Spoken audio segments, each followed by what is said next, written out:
the application and approval process for the small-scale embedded generation. May I, at this point, okay, we are back. We are back. Seemingly, we still have 100 meetings happening. We have one important meeting. We've got this last session on small-scale embedded generation, and it shall be moderated by a technical expert for Get Transform, who is Mr. Given Moodle. He's a senior technical expert, and he's the MD for Digni Silent Buyisa. Okay, he's gonna tell us more about that. Can we give him a round of applause as he comes up?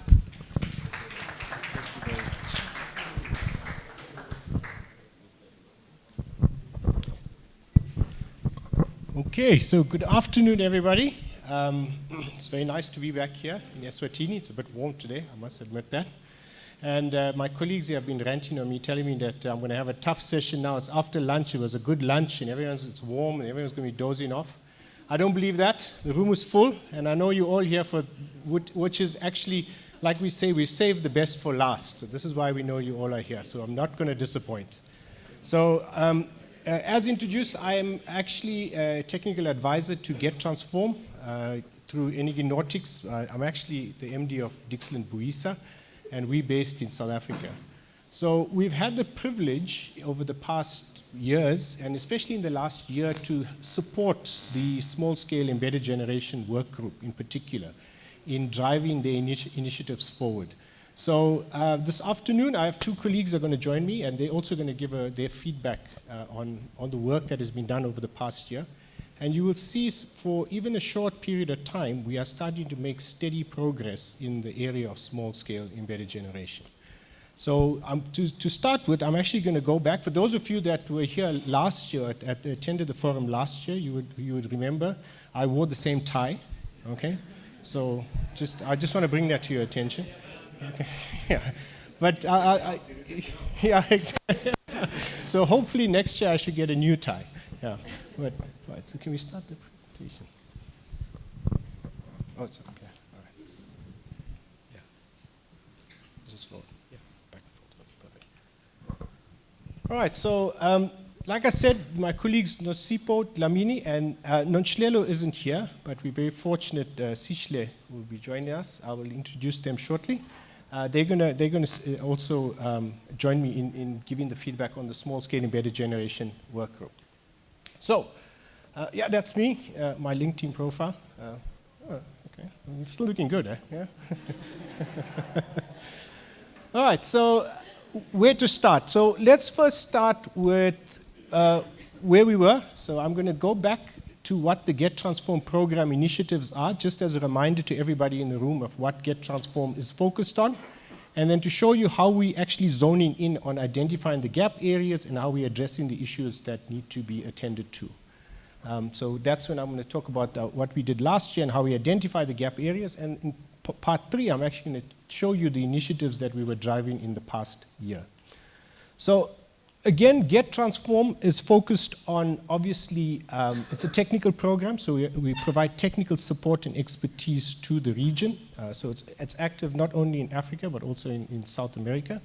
And the aim is to essentially look at key areas such as long-term planning, on-grid and off-grid regulation, and obviously renewables, and introducing renewables into the system. Okay, so this is the aim of the Get Transform program.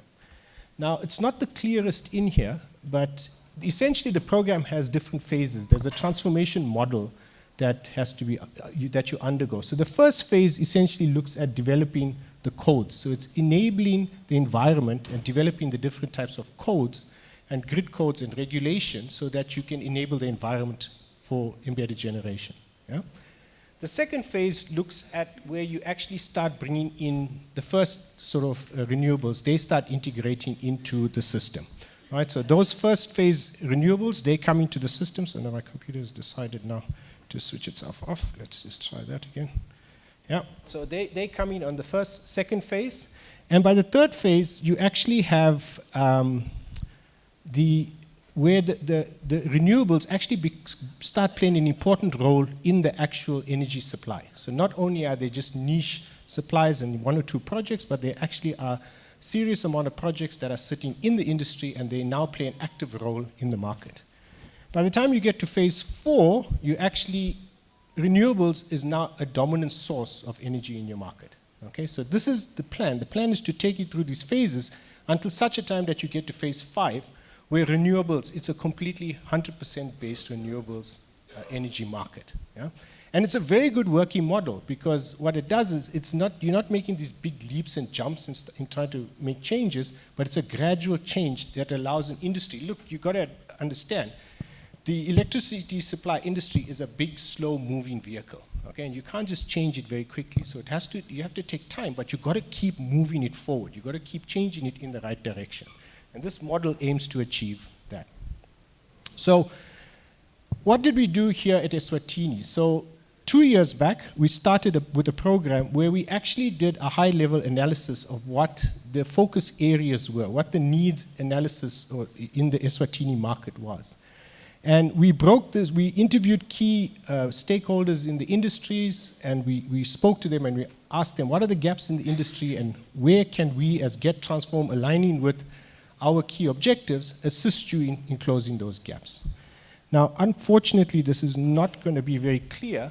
Okay, let me see if I can go. This is not very clear, and neither is this here. So I'm going to just speak to this blurry slide.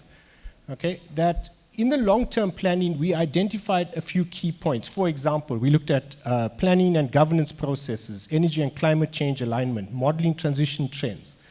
On-grid markets and regulations, we looked at things like feed-in tariffs. I know this is a big thing, and we're going to discuss that a bit later. Power purchase agreements and wholesale power markets. In the off-grid markets, we looked at things like frameworks for electrification and frameworks for mini-grids. Those were things that were looked at. And in the VII integration, or the integration of renewables, we spoke about grid codes, we looked at forecasting renewables, storage frameworks and stuff. So there's many, many different topics that we looked at. And looking at these topics and looking at the Eswatini landscape, we identified key areas. So we identified key areas where the Get Transform program can actively get involved and start assisting with the Eswatini landscape, trying to transform the Eswatini landscape. So the areas, again, it's not shown, but under long-term planning, the one area that we identified was to develop a short-term generation expansion plan that's aligned with the energy master plan. And that already has now started. That has started. I'm not directly involved with that. My colleagues from Energy Nautics, they are involved with that.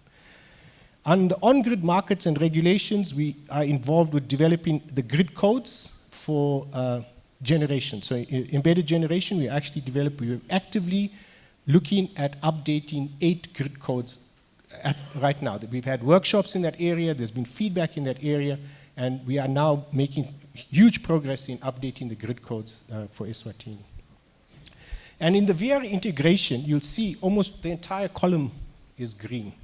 And here we identified key things such as the support to the small-scale embedded generation workgroup, that's technical support to them, and capacitation.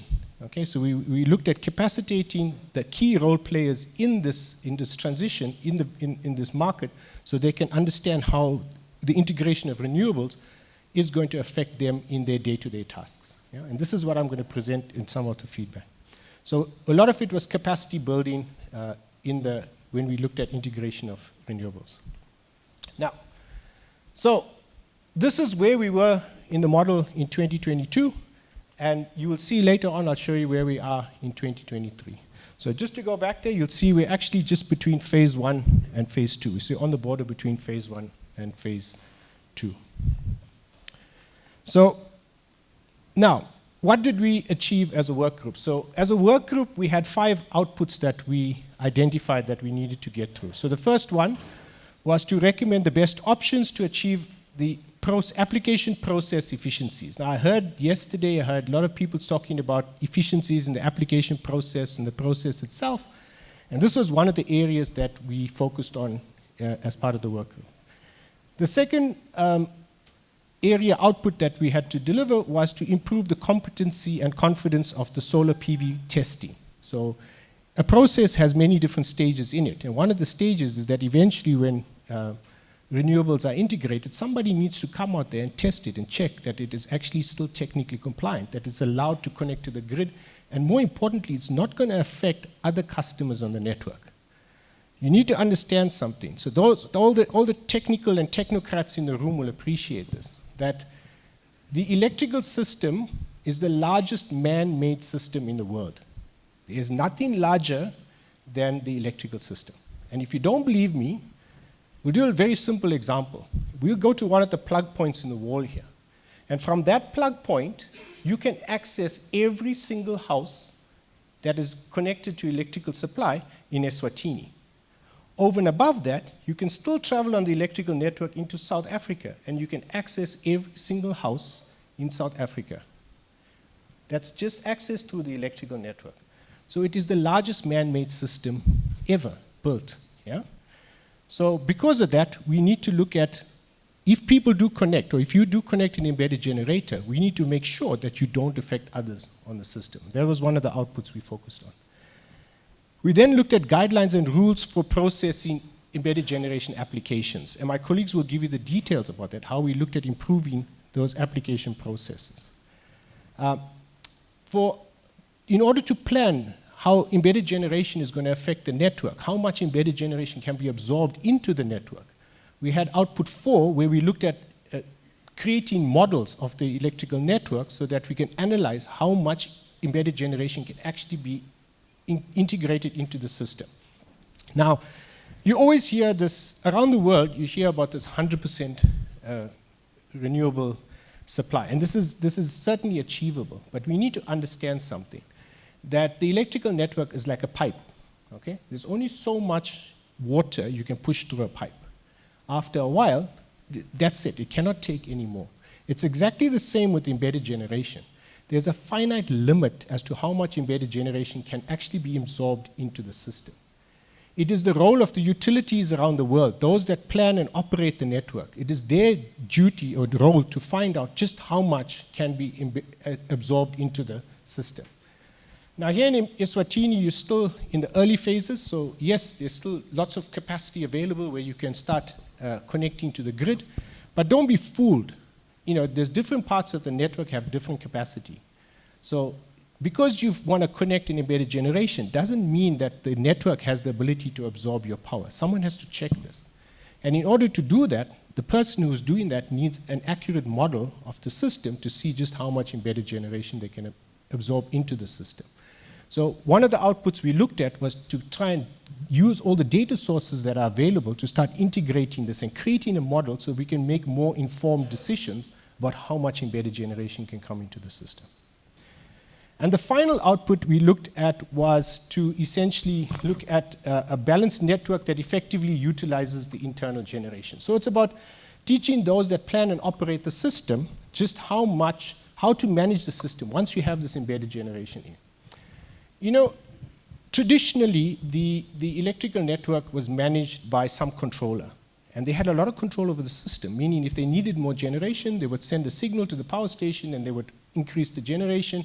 Or if they didn't want more generation, they would ask them to decrease the generation.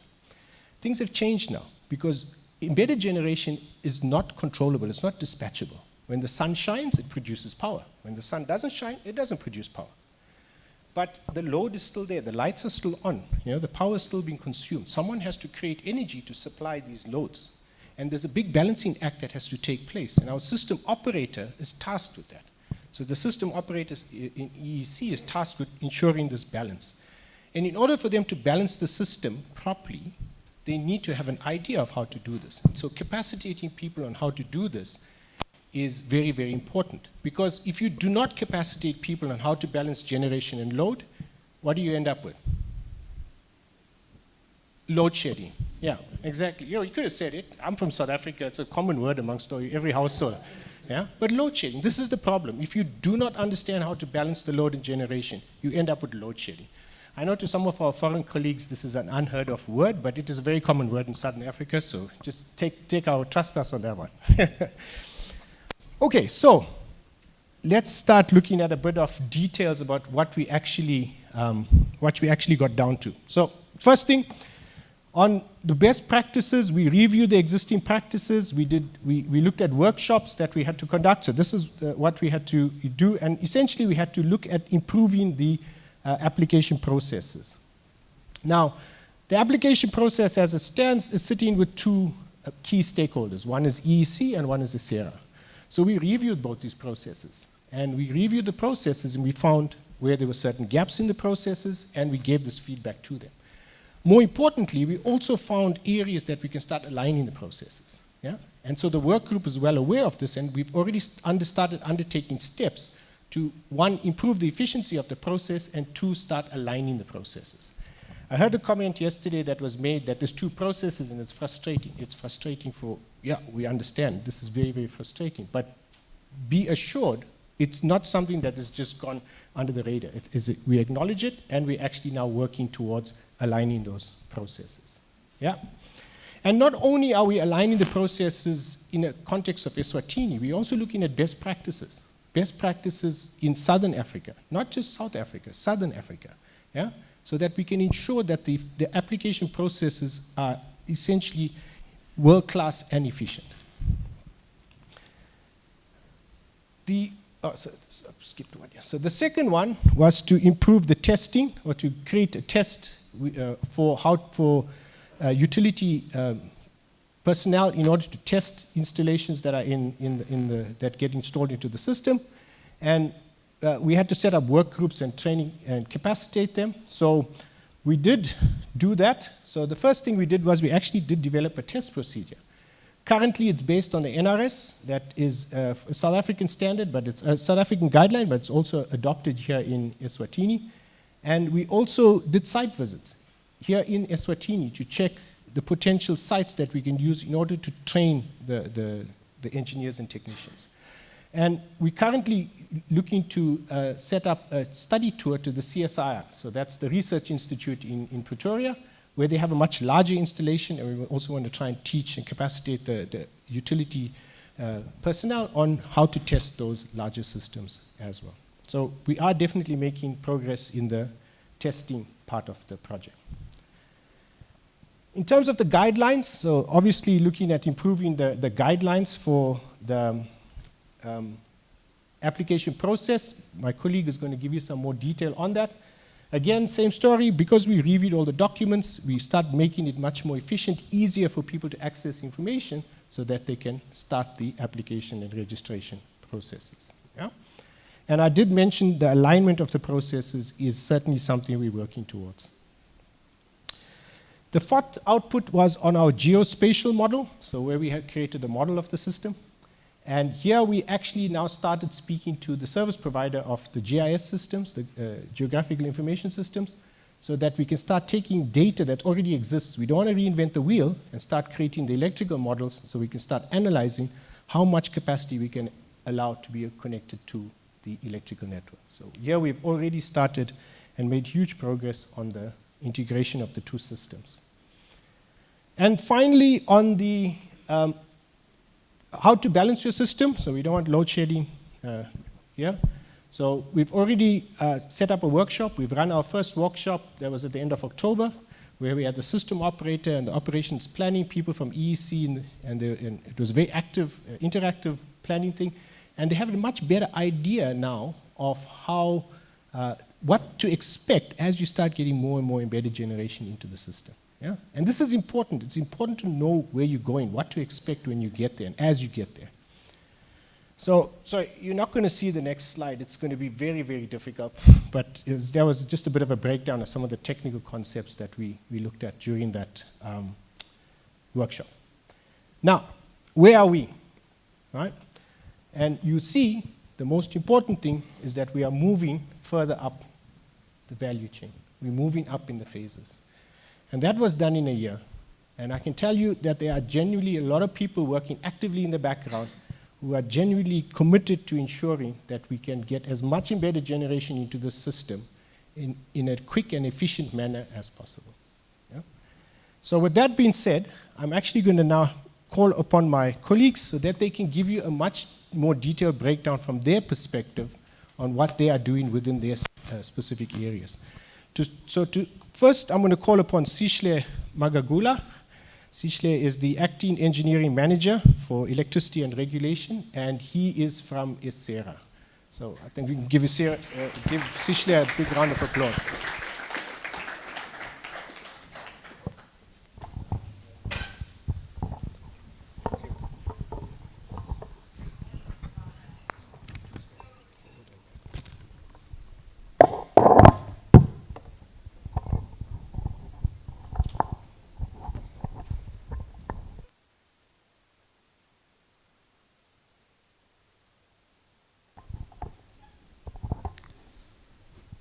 Ladies and gentlemen, all protocol observed, good afternoon. I hope you can see me.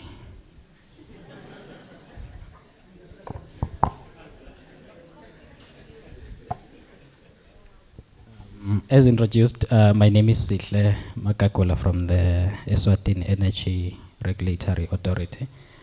My presentation will be on the small-scale embedded generation framework, and I think I'll speak more on where we're coming from. That is the problems that we're trying to solve or address with this framework. Jivan has spoken more to this, especially from a technical point of view. I'll also speak briefly on where we're going in the future, and also a high-level view of what we're seeing as the regulator, and where we are with the process, which is further to what Jivan has spoken to. I think the outline of my presentation summarized it, to just speak on the background, which is where we're coming from, and then briefly on the framework, the rules, what we're looking at, and also some of the programs that we are trying to put in place to address some of the gaps and the issues that we have. And then we'll speak also briefly on what we're doing towards rolling this out at national level. To start with, I think we realized that there's a high penetration or high increase of behind-the-meter solar PV installations in the country, the rooftops, and some of them being ground-mounted. And I think the concerns were around the quality of these installations. And also when we looked at some of them, we identified quite a number of non-compliances, of which this framework seeks to bring a structure into this to ensure that such systems are managed in a more safe and sustainable manner. So basically, the framework that we're developing is to bring a structure and order into how we manage this. We also developed this framework to also ensure alignment with the sector policies. One of the policies that we speak to in the sector is the independent power producer policy. There's also the energy policy and others. But these policies seek to also promote private sector investment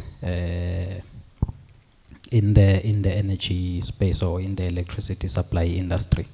So this framework also speaks to the aspirations of government through that policy to encourage participation of private sector in energy generation. So we, as the regulator, we do licensing of these systems in accordance with the Electricity Act. And I think I'll speak briefly to how we then do that in the next slide. But to date, I think we've licensed close to, let me say, around 22 megawatts of these systems. And that figure only speaks to the systems above 100 kilowatt, because those are the ones that have to obtain approval if they are for own use. But I'll speak into the details of that. So we having coordinated efforts with the utility to implement this framework to ensure that it sees the light of the day. I think as Jivan indicated, there is quite a number of people working very hard in the background to ensure that the framework is implemented and rolled out nationally.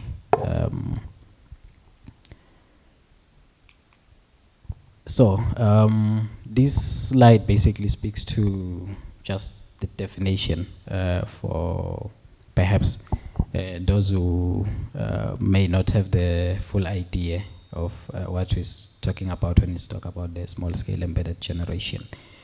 So these basically are generation sources or systems that are embedded or located close to the load. That is where the power is consumed. Such systems are often connected to the, or tied to the low voltage distribution systems for the use or for the consumption of those that own the systems.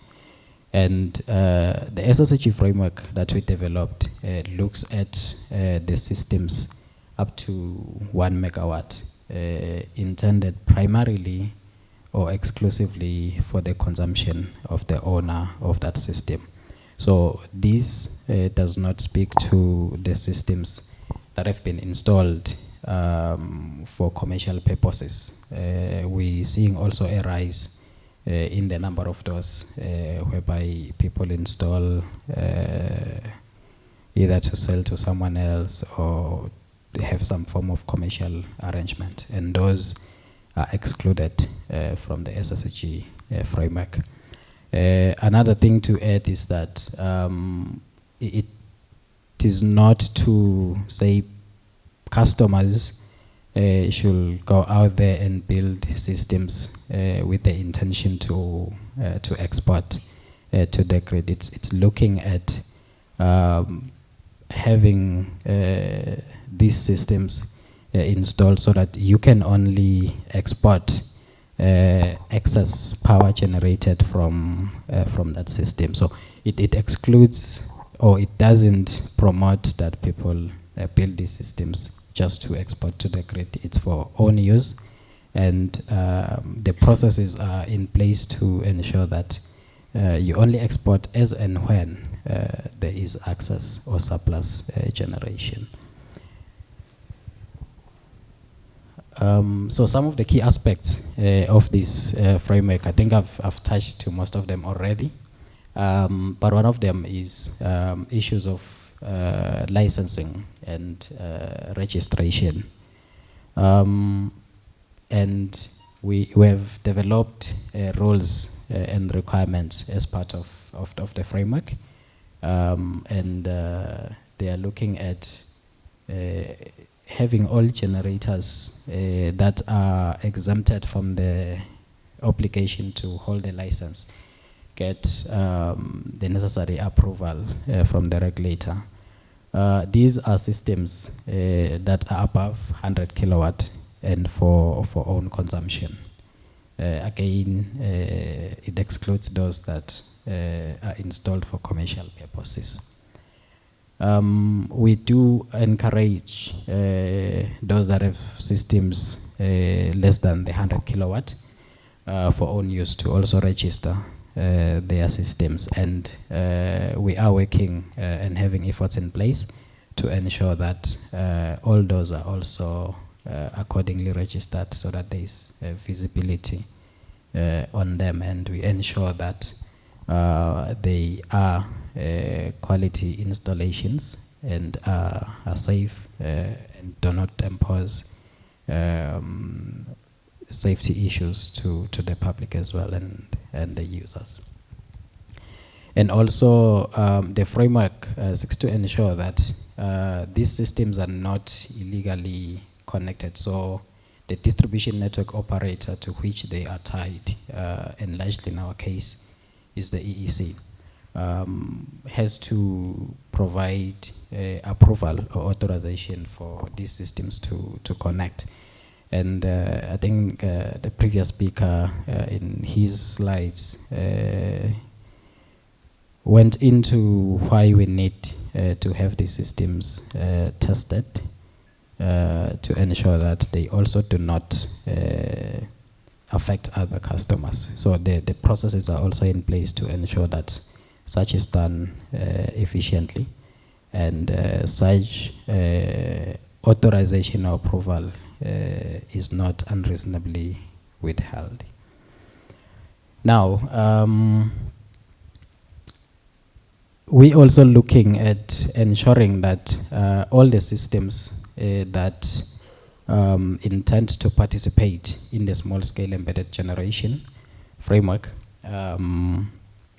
have the right metering, and in this case, a bidirectional meter will be required to ensure that there is metering of both export and import from the grid. And the SSEG owner will then have to look at ensuring that such metering services or devices are in place. And they also have the responsibility to ensure that the systems comply with the developed SSEG rules, which will then be gazetted when the time arrives, and also have to ensure that such systems comply with the grid code.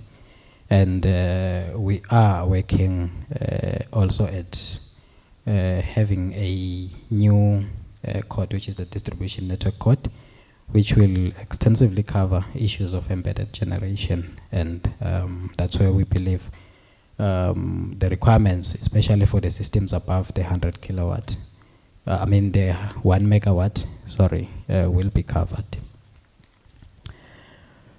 In terms of compensation, because I know most will be interested in what's in it for them.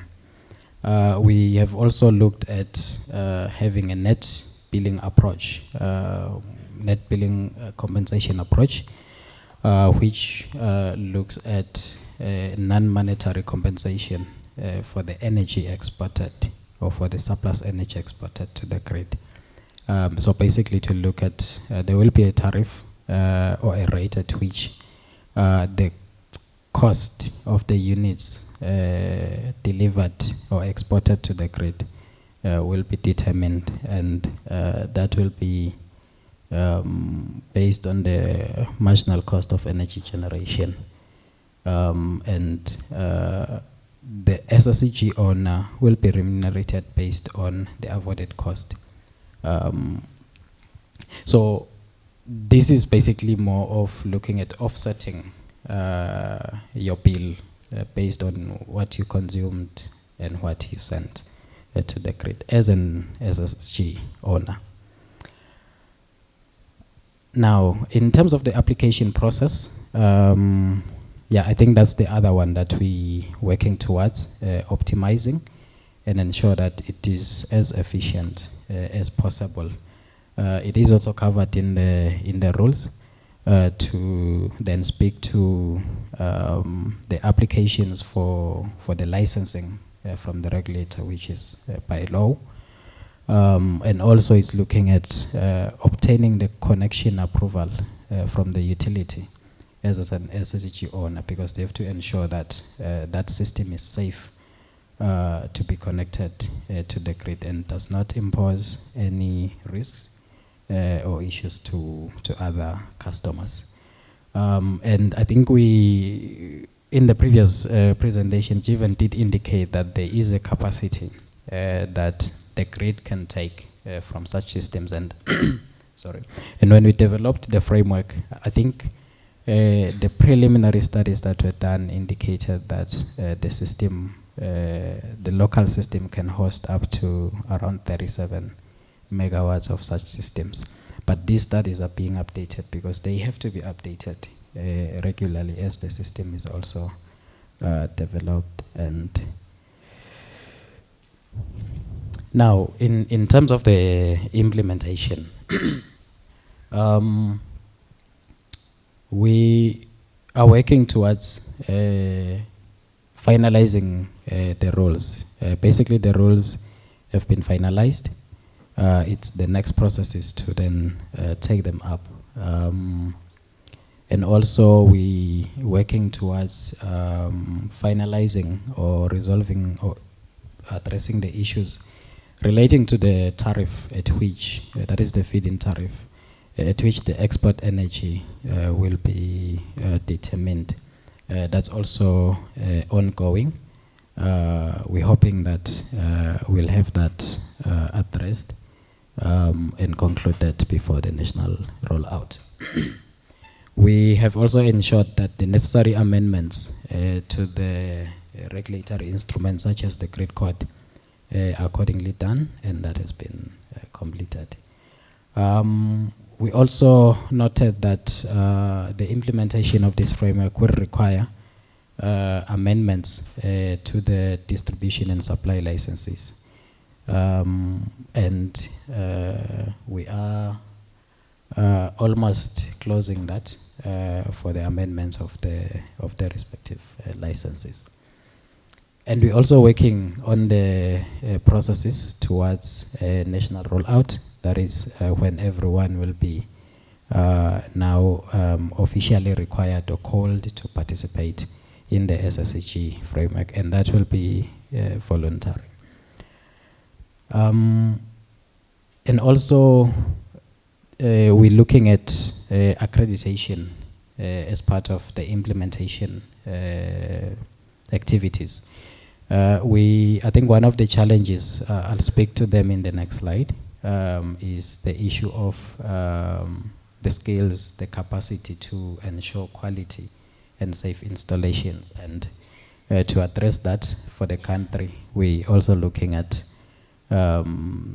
having an accreditation program for solar PV installers in the country to ensure that only certified, tested and certified installers can be allowed to install solar PV systems in the country.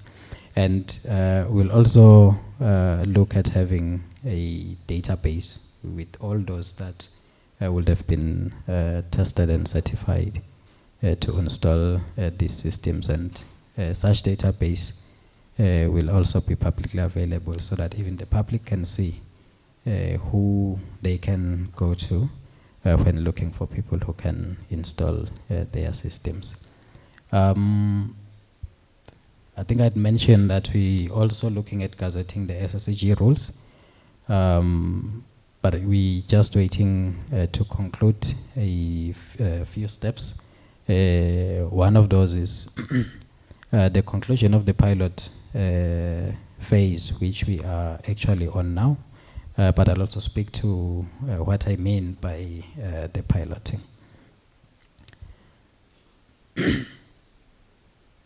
There is also an issue around stakeholder.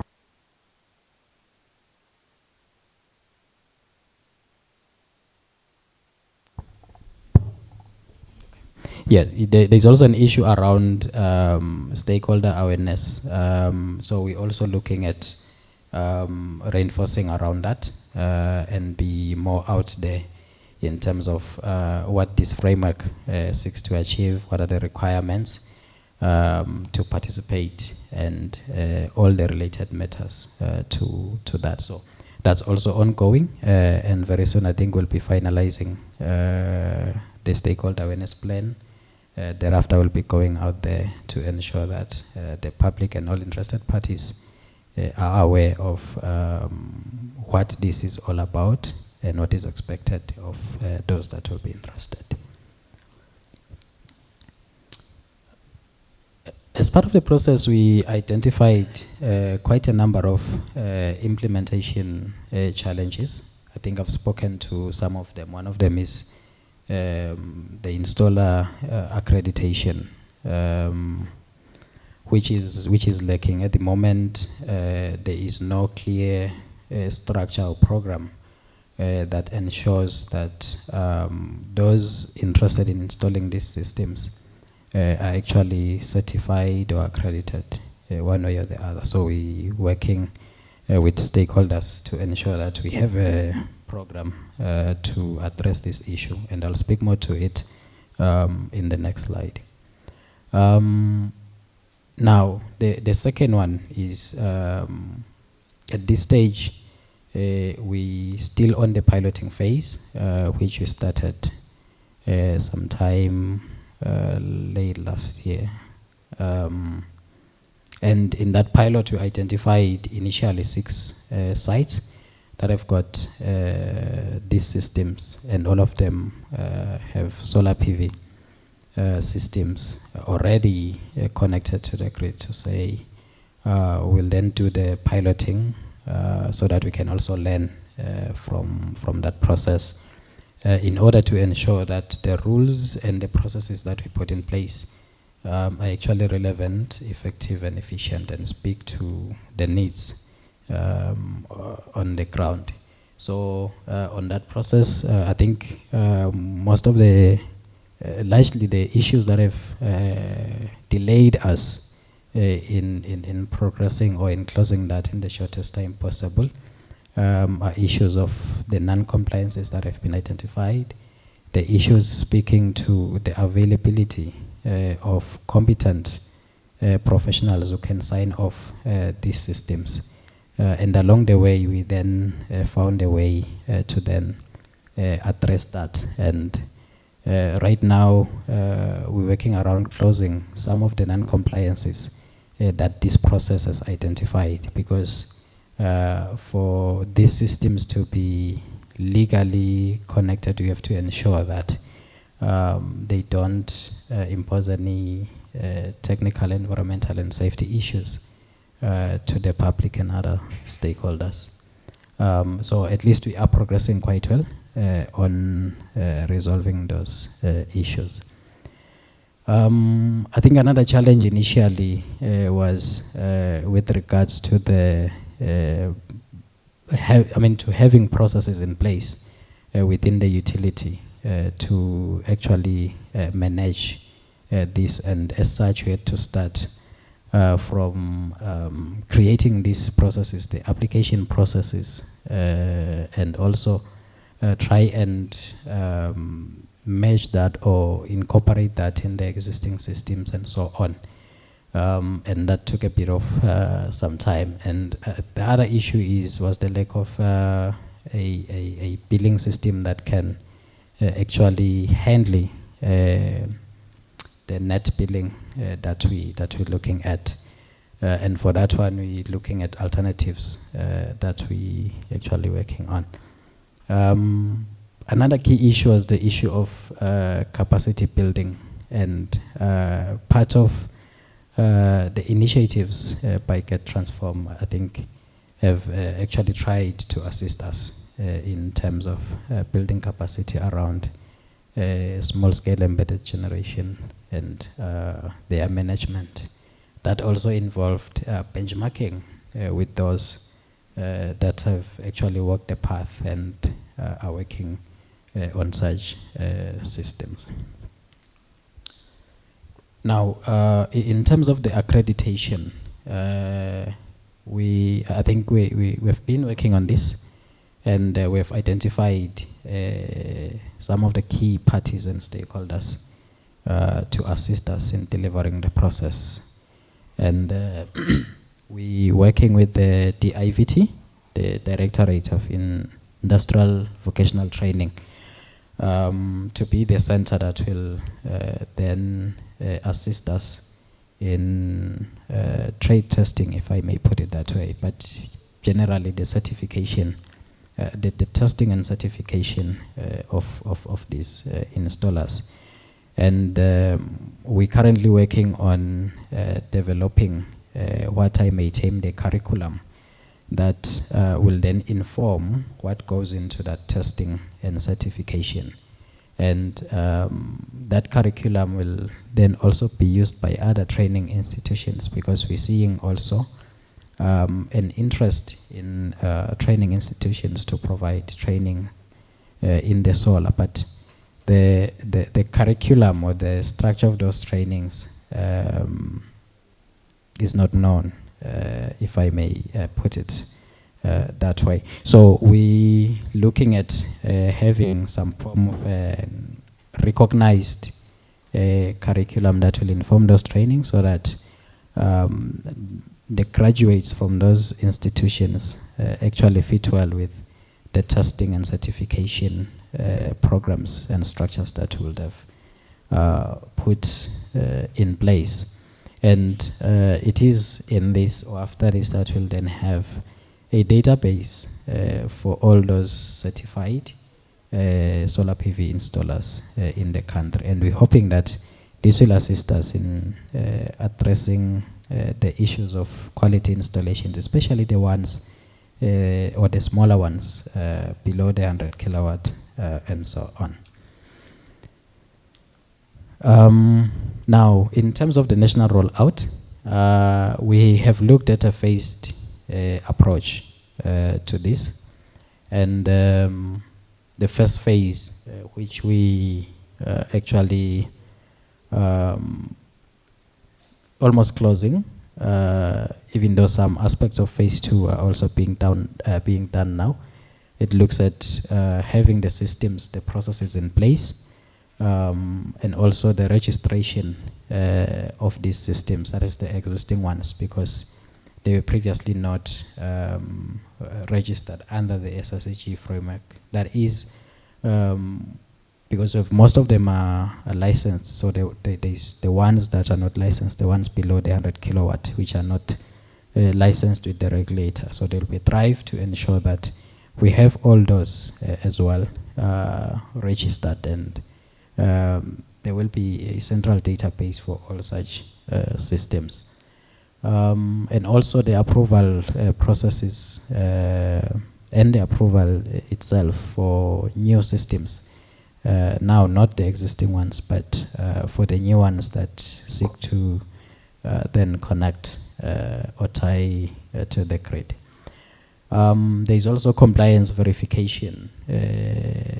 Also, the EEC also conducts network studies, and this is mainly for large systems, because now they have to check if they don't affect or they don't have technical negative implications on the systems, issues on voltage stability and so on.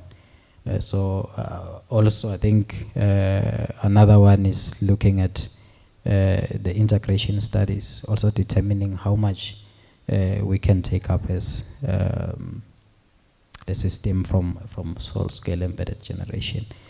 And also the other one is speaking to the accreditation database. That is, once that accreditation process or program is in place, we'll be having that as well. And the very last stage is now the approvals to export to the grid, and also the implementation of the feed-in tariff or the SSEG tariff that will have determined, because that's one key item that we're working on, and we have to ensure that we get it right the first time. Yeah, I think largely those are the related activities and the phases in our approach. And also I think there is also looking at now the inclusion of application fees and all of that, but those will be also approved by the regulator before they can be imposed on interested parties. I think that's the end of my slide. Thank you.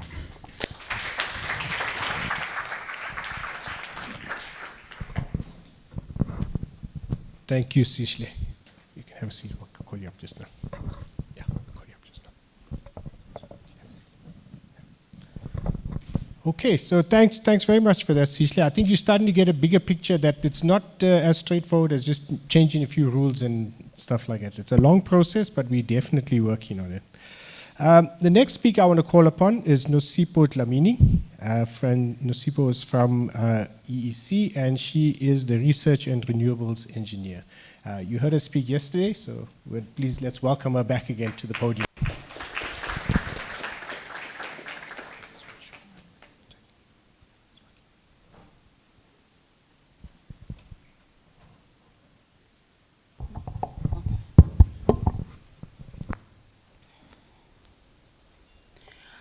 All protocol observed. Good evening, ladies and gentlemen. Oh, thank you. Yes, it's still me. So yesterday I was here to share how the small-scale embedded generation framework has evolved since the beginning of since November last year. And I shared how far we've gone with the roadmap, because last year, November, I shared a roadmap. And in that roadmap, we had talked about rolling out a registration drive to register all existing embedded and prospective embedded generators. So now I am here to share more about that process. And in case you don't understand some of the issues I share, I have my colleagues who are at the back there who will clarify more of your questions. So just to share further that the reason why we decided to have this registration, to have all the embedded generators register, is because mostly of safety issues. I think it has been explained. Yes, I'll say my introduction by Sihle and Jiven. And that, embedded generation, in as much as we are happy it is, bringing or maybe capacity issues, it's relieving some of our capacity issues, but it's introducing a new set of challenges for the power utility, which are elements of safety and grid management. And we also need to ensure that the systems are compliant just to protect the economic, the investment that has been made to them, and also to protect, obviously, lives of our personnel and the public as well. So, if you're investing in your own power generation, it's important to consider some aspects to ensure that you are compliant with legal and regulatory requirements. By that, I mean most of the systems that are connected have not been, legally approved by the EEC to connect onto the grid. Yet the Act says so that if you introduce any connection on the grid, you need the EEC to approve it. So you need to register. If you are considering investing in your own generation, you need to consider ensuring compliance with the legal and regulatory requirements, including the SSEG rules that Sihle just shared, and as well as ensuring compliance with the safety regulations, and also protecting animals and equipment, as well as EEC personnel.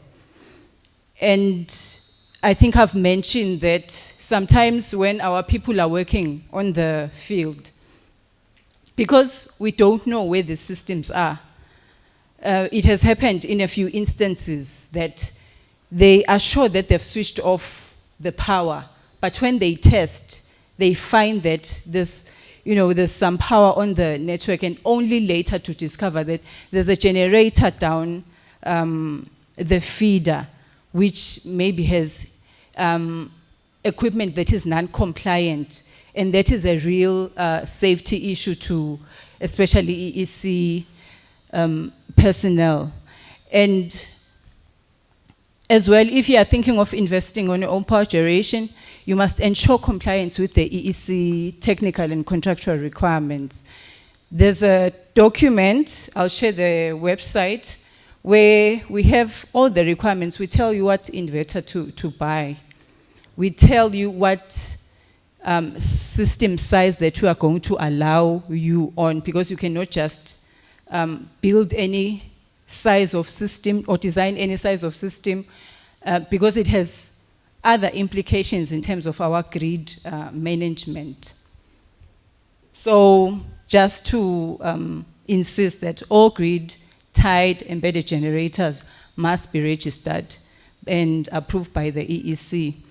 And when I say all grid-tied, the off-grid systems, at this moment, there is no need because there is no risk yet that has been identified in terms of safety with the grid. So someone may ask why an authorized embedded generator? And I think it just flows from what I've explained, is that an authorized generator minimizes the risks of associated with injury and loss, because that system will have been vetted by the EEC, and we will only allow compliant equipment to only connect. And it also gives you, if your generator is authorized and compliant, you have the opportunity to participate in exporting your surplus. And that is one of the other good things of getting your system registered and authorized. And you will also avoid disconnection, because we are going into a time where, in the event a fault occurs on your property, and we find that you have a generator that is not authorized, the EEC personnel might just decide to leave you disconnected until you disconnect your generator, because we would not, most of the times we don't know where the fault is coming from. As Jivan explained that, you know, when you connect your generator, you're not just connecting it to your own network, you're also affecting other customers. So that, hence, it's important that we get you registered. And I think I've mentioned that the reason we are insisting on getting the systems authorized is that we want to reduce the risk of electrocution. And yesterday I also shared that we have an installation where it hasn't been vetted. And okay, it was in the pilot project, but we could see that there were system design or like poor design elements, and that system ended up, you know, being having a fire incident where this customer has lost 7 out of 10 of their inverters. I think people who work with the systems know that inverters, you cannot necessarily find them at, I don't want to say ShopRite, but you know, they are quite, I mean, expensive. And yeah, and that was quite a big system, because I think it was around 535, if I'm not mistaken, 535 kilowatt. So someone might be asking, what do I need to do before registering? So what you need to do is that you need to familiarize yourself with the requirements. There's a document on our website that talks about the requirements as to what EEC allows, what types of systems it allows, and what it doesn't. And that is where you get most of the information.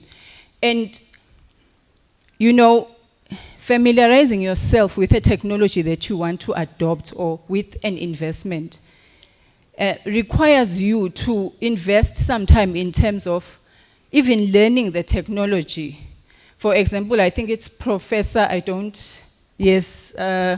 Professor from Lesotho, he said most projects fail sometimes because the engineers don't know about the technical, or rather the financial jargon. And even if you are a business person, try to find out about the technical jargon, know what an inverter is, know what it means to backfeed, know what is anti-islanding.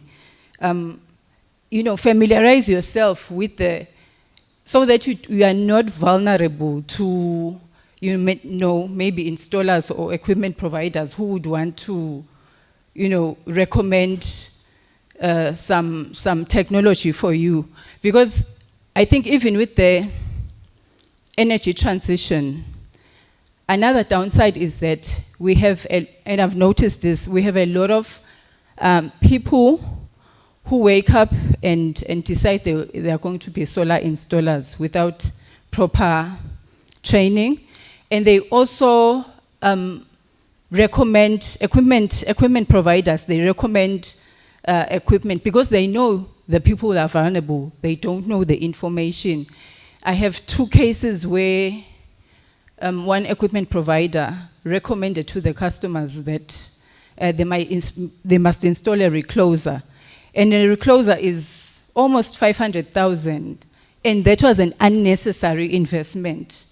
So it pays to familiarize yourself with the requirements of EEC, because later I only told these customers that this equipment is not necessary, it's not required by EEC, after spending 500,000.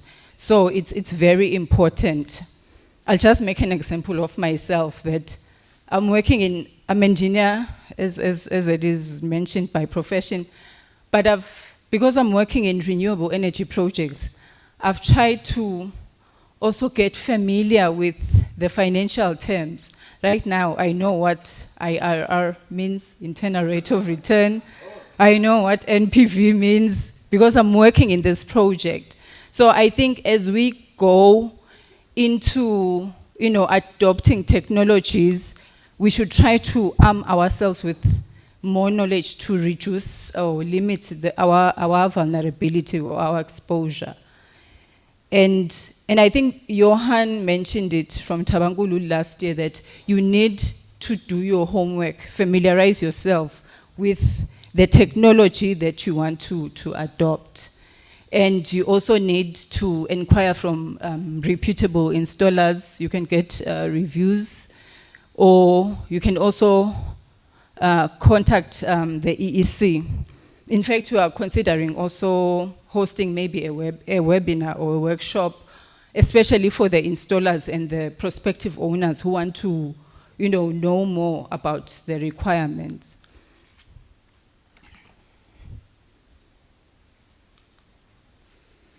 So in just summary, the process is longer than this, but for the sake of this presentation, we just have summarized the process of registering your system in just 3 easy steps. And we've tried to make it online. I know most of these people adopting the systems are business people and who cannot just go and queue at service centers. So you go onto the website and then go to an embedded generation. I'll give you the QR code later.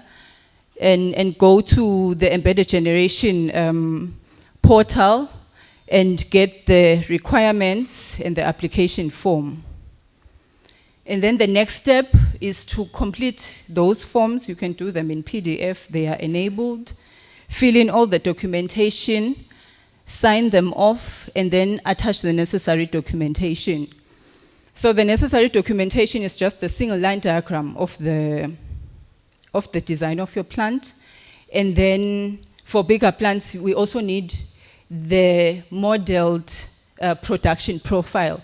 Because what we need to do when we're evaluating your application, we need to see that you haven't over-designed your system in such that in cases where you have low demand, you are exporting a lot onto the network, or you are making grid operations complicated. So we just need, for now, we just need that information to help us, get to the necessary, to the necessary decision. And I beg to all the installers and the owners that the forms must be filled completely. I think we've had cases where some areas are blank and we cannot move on to the next stage of approving your application. And then the next step is just to email the completed form and documents and send to that email address. 3 easy steps for now.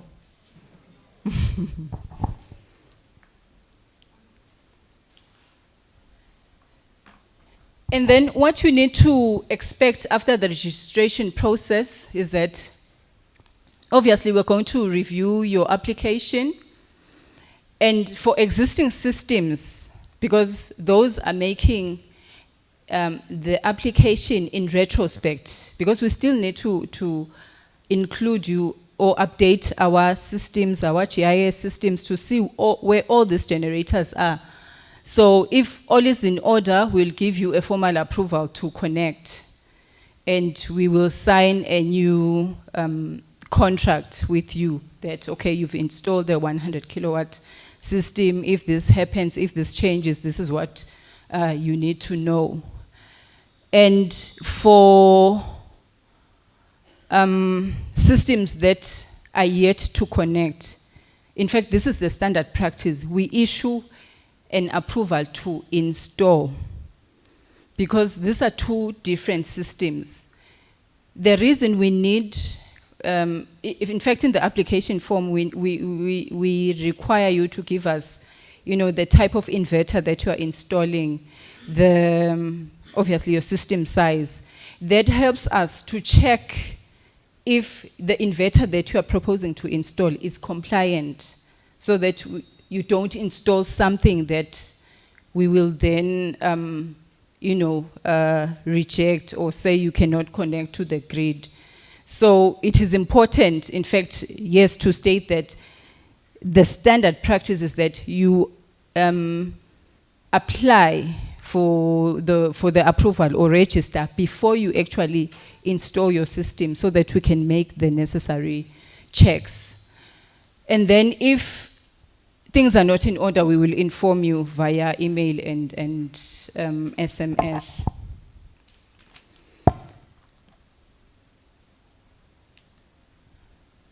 And then just to dig in a little bit deeper on the national rollout plan, I know Sihle has just highlighted, is that, so you'll see the awareness campaign running on socials and media, and we will, as I've mentioned, then we will try to workshop system owners and installers or more stakeholders on especially the requirements. And then we will start registering the systems, and in that same vein, we will also be conducting grid impact studies for these systems, and also identifying if the feeder that you want to connect to, does it have the capacity? Because we have limits on our feeders. And I'll make an example of another feeder in Riverbank by Big Bend. It's already full in terms of the embedded generation that it can host. So we need to do that for all our feeders to see how much a certain feeder can host, because other feeders are not as strong. You find that there are different conductors or different equipment that cannot host or can host the embedded generator.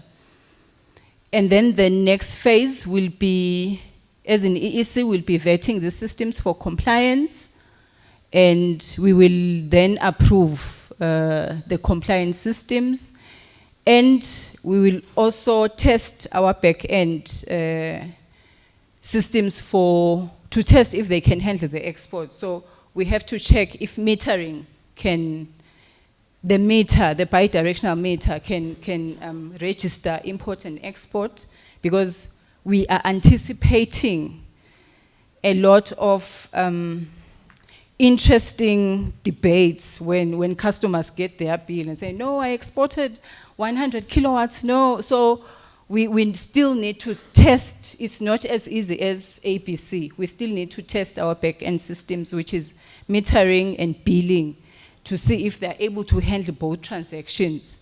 Because at some point, I think with even domestic customers who want to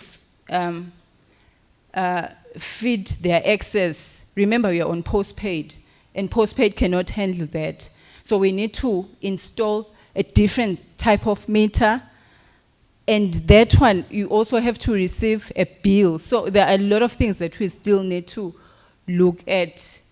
And you know, with a post-paid system that attracts the fee that we didn't like at the beginning. I'm not sure if most of you remember, we didn't like the what did we call it? It was 55 emalangeni. So that, because we need to upgrade our billing systems, it might attract that. So we still need to test and see where we are and consult the necessary stakeholders. And then phase 3, we are saying compliance systems will be able to feedback after those tests. And then we'll have the feed-in tariff and the SSEG tariff. Because remember, everyone on SSEG or in red generation should have their own cost-reflective tariff. They will not be on the tariffs that maybe you are right now, maybe as in T1 or T2. So there'll be a separate tariff because there are a number of elements or cost reflectivity that has to be there in terms of fees. And then the applicable fees will be in place. So the key takeaway, I think a customer yesterday, someone asked about the deadlines, is that all EEC customers with grid-tied embedded generators must register their systems for approval from the EEC before 30 September 2024. And this is to ensure compliance with legal requirements. And for those who are stubborn, then we will then bring in the regulations that it might result into disconnection, because believe it or not, the systems have not been fully approved by EEC to connect to the grid. And Section 52 of the Electricity Act allows us to disconnect if there's a connection that has not been approved by the EEC. So, but it's only for those who are stubborn, it's not for us who are here in this room. And that is the end of my presentation. For more details, you can get the information on the QR code or go to that link on the website. Thank you very much.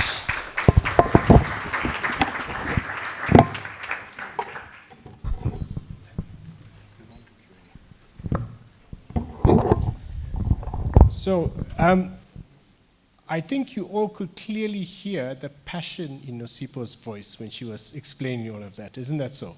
And I think you really need to give her another round of applause, because you guys,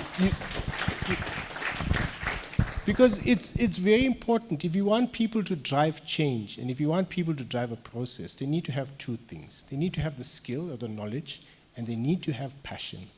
And you guys are very, very lucky here in Eswatini. You have people with a lot of passion who want to make a change. So with that being said, I think we are out of time, or we're up on time. So I want to thank you all for attending the session. I'm sure you got a lot of benefit from it. So you heard from Nosipo, you heard from Sichle, they are around. We have a session after this for networking, so please take the opportunity, ask them the questions. There's other colleagues here that are part of the work group that can also assist you and give you some feedback, so use the opportunity to ask the questions. So I thank you for your attention. Enjoy the afternoon.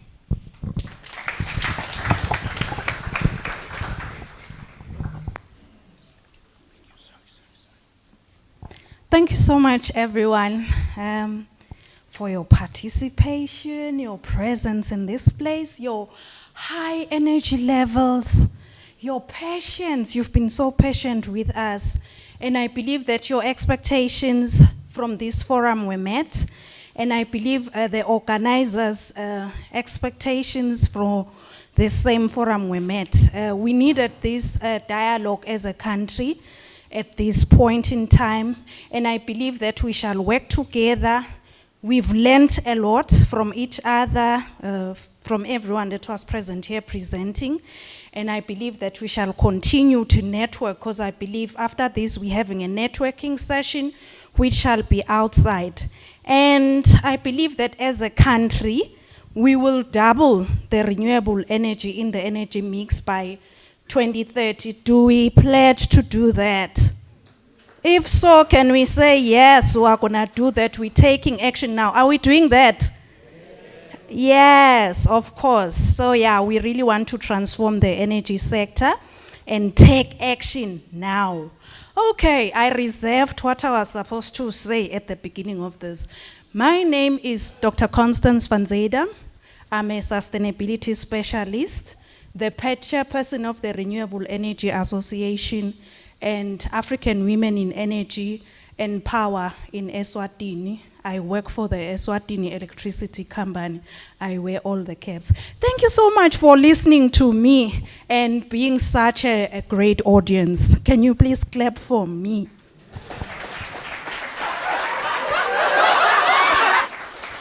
Thank you so much. At this point in time, in Siswati, once the elderly people have spoken, the young ones cannot say anything. That's why I wanted to make my remarks now and be like, let's go push out there. We've learned. Let's go action. At this point in time, I'll request the president of Business Eswatini, Mr. Mvuselelo Fagutse, to come up and make closing remarks. He will be followed by Julia van Bruns, who is from ARE, and then finally we'll have Eva Maria, who is from the European Union to Eswatini, a delegation of the European Union to Eswatini. She shall come up and make closing remarks. So they'll come up in that order. First, it will be Mr. Mvuselelo Fagutse, and then followed by Julia, and finally we'll have the head of cooperation delegation of the European Union to Eswatini. And then after that, when they are finished, you can then safely go, okay, I'll come and close, and then we have the networking session. Thank you so much, everyone. Once again, you've been a lovely audience.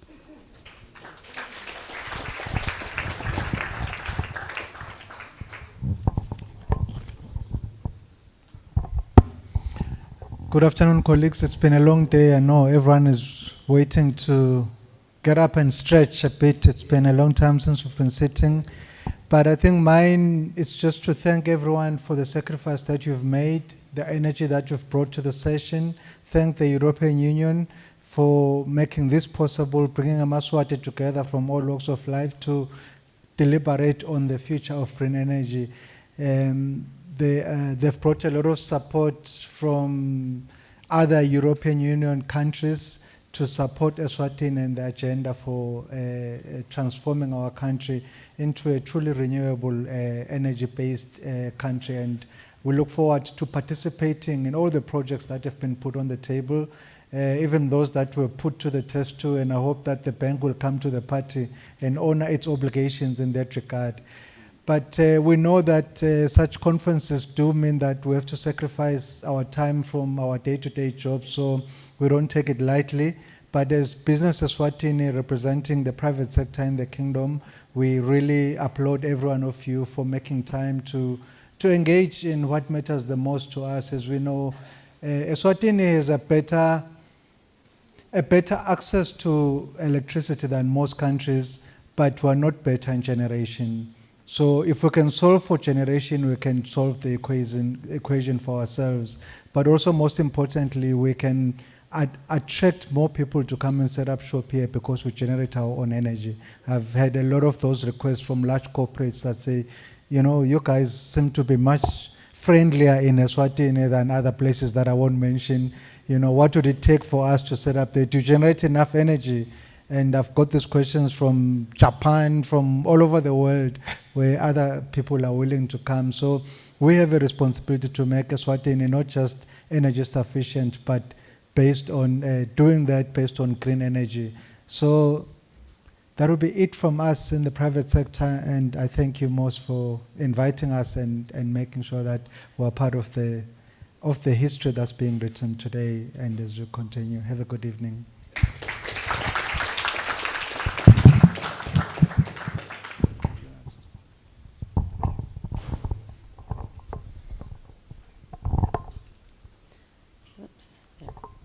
Hello, ladies and gentlemen. As we draw the curtains on this forum, I'd like to extend my heartfelt gratitude to all the speakers as well as the audience for your invaluable contributions, your insights, as well as your commitment to advancing energy transition in Eswatini. The event has been a testament to the power of collaboration, I believe, and shared dedication. Oops. That was, sorry, towards building a sustainable future. It's quite disturbing. Sorry, not used to that. No, definitely not, indeed. Not a, anyways, so yes, so thank you all for being here.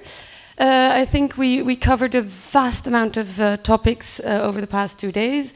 So starting by looking over the developments in the past year, updates that are ongoing, activities that have taken place, a lot of input from well, all government sectors, if you like, as well as Team Europe. So thank you, kudos really on that. We heard also about the challenges faced by both the private and public sector in different ways, as well as what we can expect in the coming years. So, yeah, very great as well, the innovative solutions and the mechanisms that are in place, providing solutions again from Get Invest, Get Transform, Electrify, as well as some private sector companies. So very enlightening there. Today we also heard about skills and how to address the skills gap, if you like, and how to plan well the skills needs in the country, as well as, of course, yeah, not, how do you say? Not last, but also not least. Comes a bit too early here. It's been a long day. About the issues and solutions linked to investments in the renewable energy sector, as well as the funding mechanisms that are in place across the lifespan of a company. So really from incubation until the projects are bigger. And of course, just now we heard about the application and approval processes for SSEG. And of course, not to forget some of those highlights inspired by Huggies, as well as the divine. So yes, oops, I'm clicking on something here. Nope. Yes, to conclude, I'd like to express our sincere appreciation to Business Eswatini and Renewable Energy Association of Eswatini, for the unwavering support and collaboration Also, special thanks to the EU delegation and Get Invest, as well as Get Transform, and for your commitment. So, yes, let's take up this momentum and generate more discussions based on these past 2 days. And I am confident that the connections that were created over the past 2 days will also catalyze even more transformative action in this direction. Thank you all.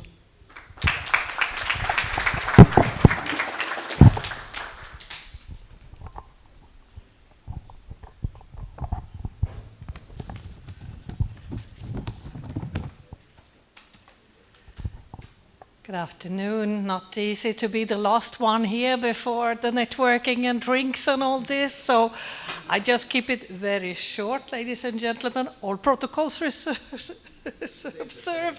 to say.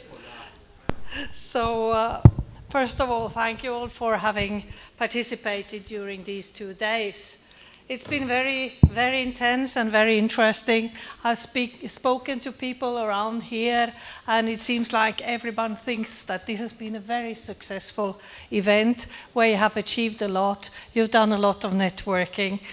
And all these lively interactions that we have seen are evidence that the effort and the resources that we from the European Union are committing in this project are worthwhile. So, I would like then to please give a round of applause to all of you.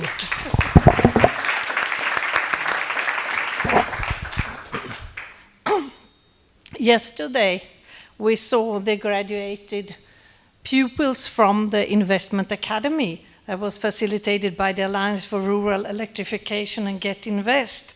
And I also like to congratulate to those companies that were receiving the awards yesterday. So maybe we can give them also a round of applause. So now that we are warming up, and we'll see a little bit what we have learned during the days. But first, I would like to talk about those that were actually graduating from the academy. Because to achieve this graduation during 6 half days, all the companies followed 3 modules that were covering the finance landscape for renewable energy projects, business plan development, pitch deck development. And this learning path led into a 4th module that took place yesterday in parallel with the sessions we had here in the EU Green Power Transformation Forum. So it was just right next door. And this module was nothing less than an actual pitch of the company's projects to international financiers. And I've heard that it was a very successful initiative because I was in this room, and I look forward to see the financial closures for at least some of these projects, if not all of them, coming out of that. You will see more initiatives like this in the next month, not only for companies, but also for financing institutions. We will be reaching out to you, and I strongly invite you to sign up for these initiatives, because they are an opportunity that you cannot miss. But now looking back on the 2 days, I think this forum could not have started in a better way than it did yesterday morning, with a newly appointed Minister of Natural Resources and Energy, who chose this forum as the first official assignment of his. This is a great honor for us, for the European Union, and also a sign of the commitment of the government of Eswatini to energy transformation in the country. Don't you agree? We then had a session where the EU, private and public stakeholders presented the developments achieved and all the challenges faced in terms of power system transformation in Eswatini since we gathered 1 year ago. A lot of things have been achieved in just 1 year. So it's really amazing. From our side, as my colleague Luis was mentioning, the adoption of our new program on skills for youth employability, entrepreneurship and empowerment, which is actually of the size of 21.5 million euros for the coming years. This is without any doubt our biggest achievement this year, we think, from our side. because the overall objective of this action is to contribute towards human development and social inclusion by strengthening vocational education and training in line with the labor market demands and the skills that are needed by the private and public sector, with in particular focus on the economic empowerment and inclusion of unemployed youth, which we know is a very big issue here in Eswatini. Also to include women and other disadvantaged groups in Eswatini by enhancing the skills through market-driven vocational education and training. And also to create alliances with the private sector to make sure that they are then being employed, or even they are creating self-employment by creating their own business.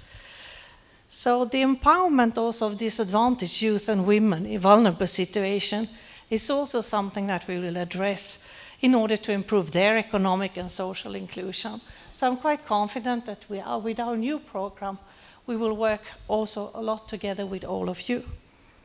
Well, yesterday, if I continue, I'm not going to talk very long, but I wanted just to recap a little bit what was going on in the forum. So after lunch, there was a roundtable on the way forward in the renewable energy sector.